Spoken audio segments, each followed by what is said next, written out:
সমস্ত আলোচনার শুরুতেই আমি একটি প্রার্থনা করা খুব পছন্দ করি, উচিত বলে মনে করি। আমাদের ঋগ্বেদের সেই মহান সূক্ত, ওম সর্বে ভবন্তু সুখিনঃ সর্বে সন্তু নিরাময়াঃ সর্বং ভদ্রাণি পশ্যন্তু মা কশ্চিৎ দুঃখ ভাগ ভবেৎ।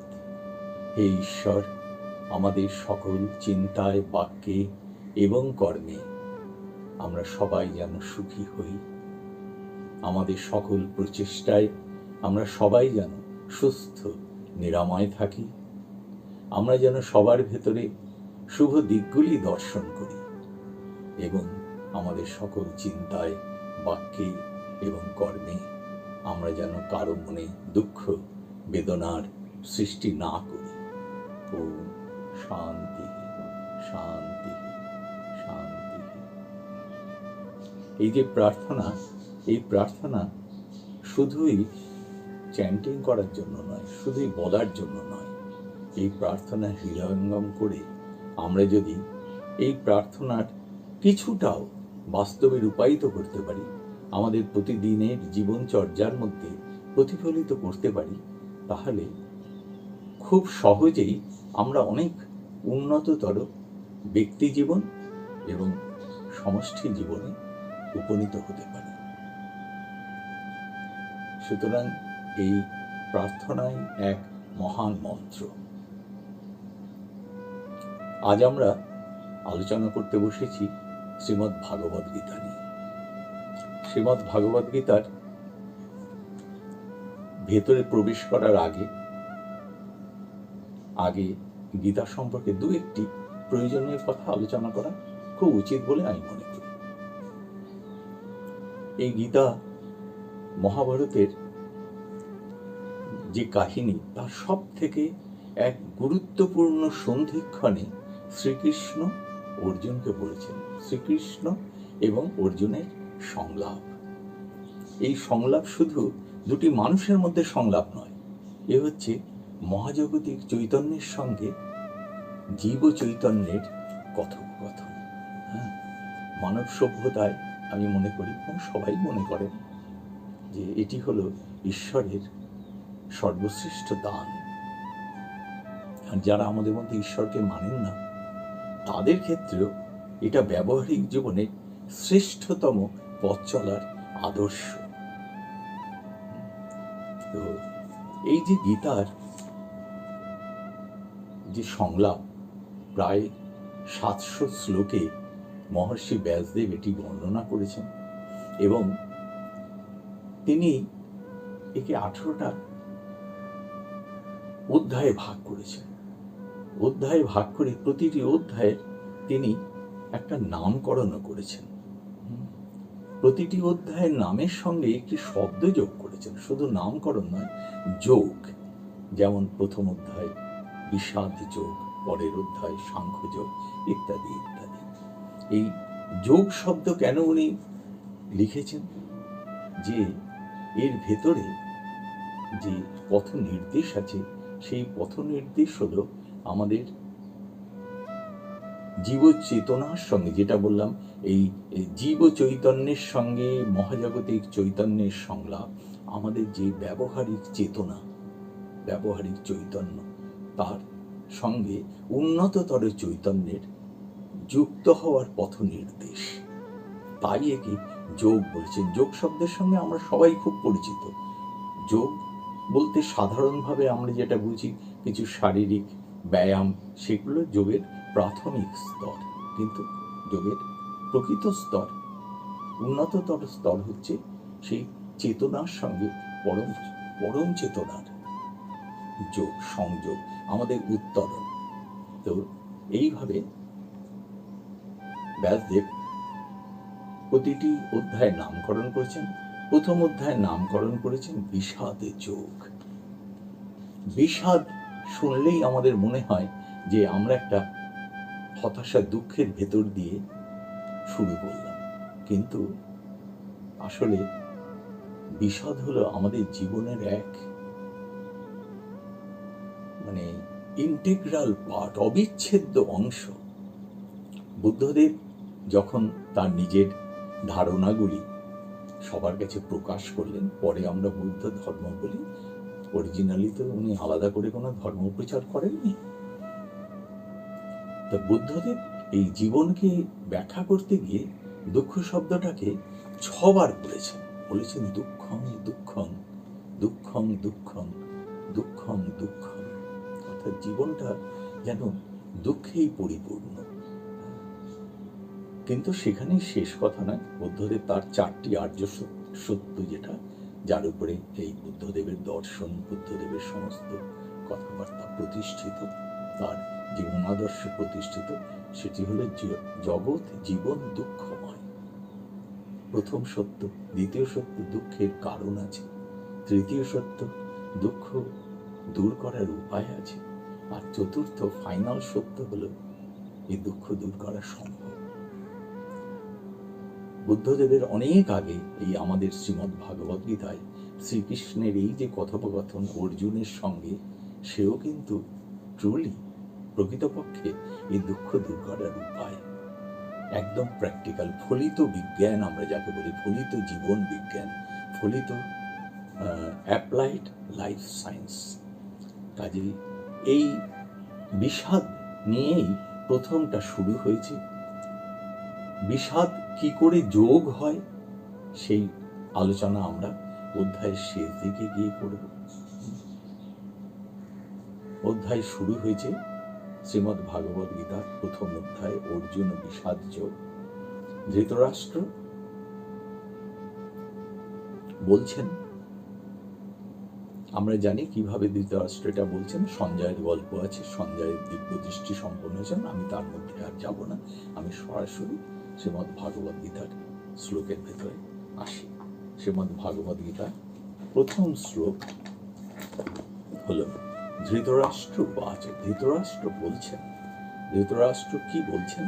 বলছেন, ধর্মক্ষেত্রে কুরুক্ষেত্রে সমবেতা যুযুৎসবঃ মামকাঃ পাণ্ডবাশ্চৈব কিম কুর্বতী সঞ্জয়।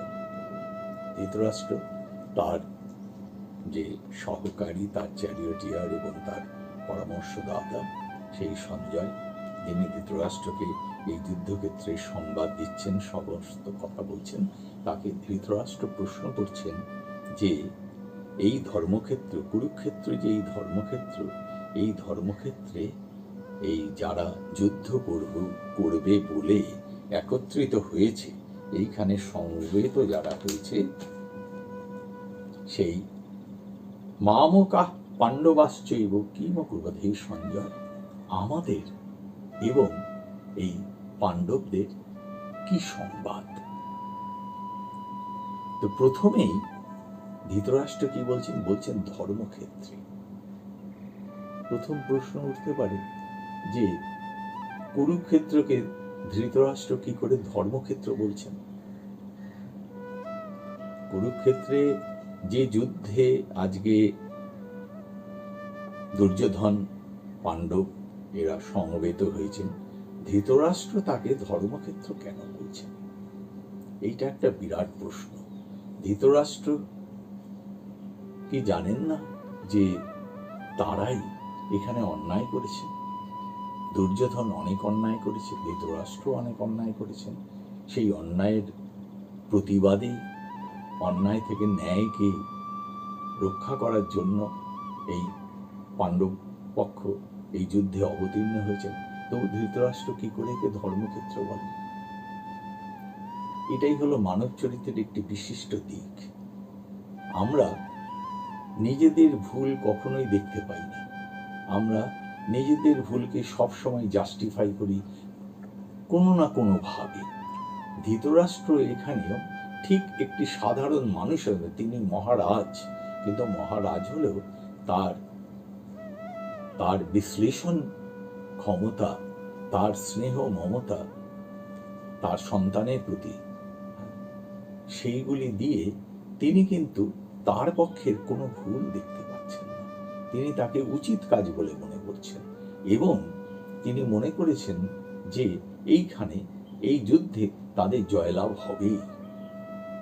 তিনি বলছেন যে এটা ধর্মক্ষেত্র। এই ধর্মক্ষেত্র অ্যাকচুয়ালি বলতে পারে, প্রকৃতপক্ষে পাণ্ডবরা বলতে পারে যে ধর্মক্ষেত্র, কিন্তু ব্যাসদেব এখানে যে যেমন এই মহাভারত লেখার সময় ব্যাসদেব যে যেমন তার চরিত্রটিকে ঠিক তেমন ভাবেই লিখেছেন।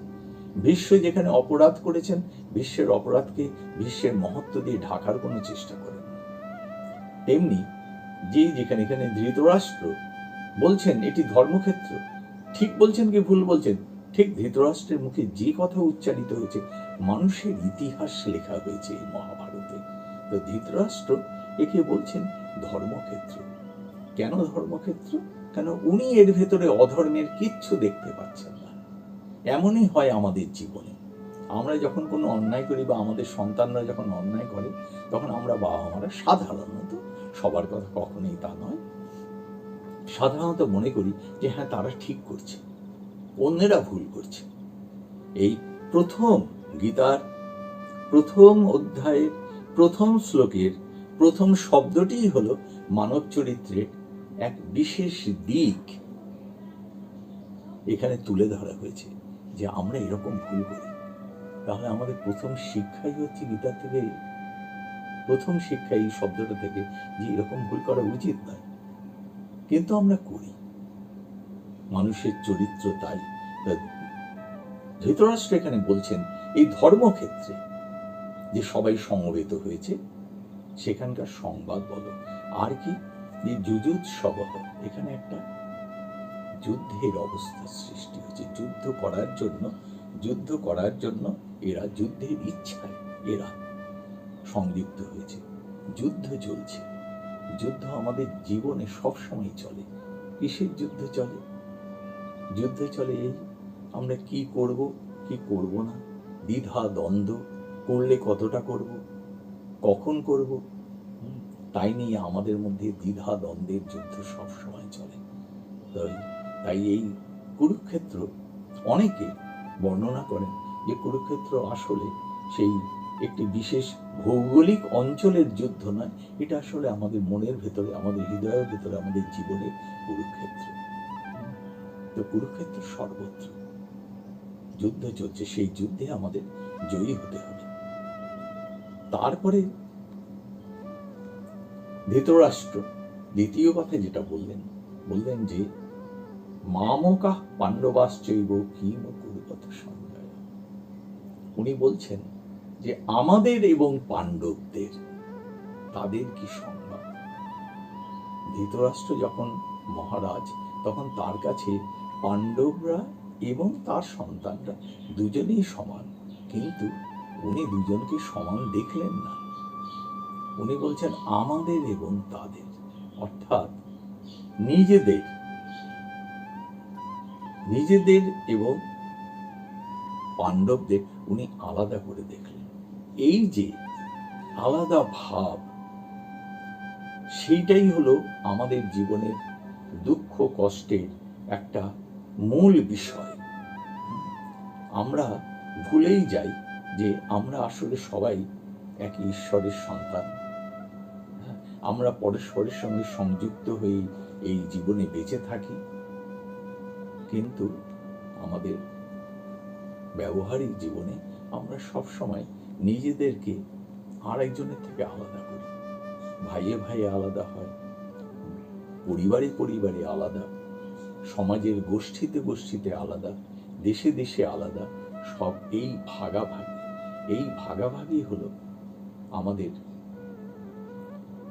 জীবনের একটি দুর্ভাগ্যের দিক, কিন্তু এইভাবেই চলে। তো ধৃতরাষ্ট্র এখানে আমাদের সাধারণ মানুষের মতো, যেমন সাধারণ মানুষের মধ্যে আমাদের যে দোষ ত্রুটিগুলো রয়েছে, সেই দোষ ত্রুটিগুলোর একটি জীবন্ত উদাহরণ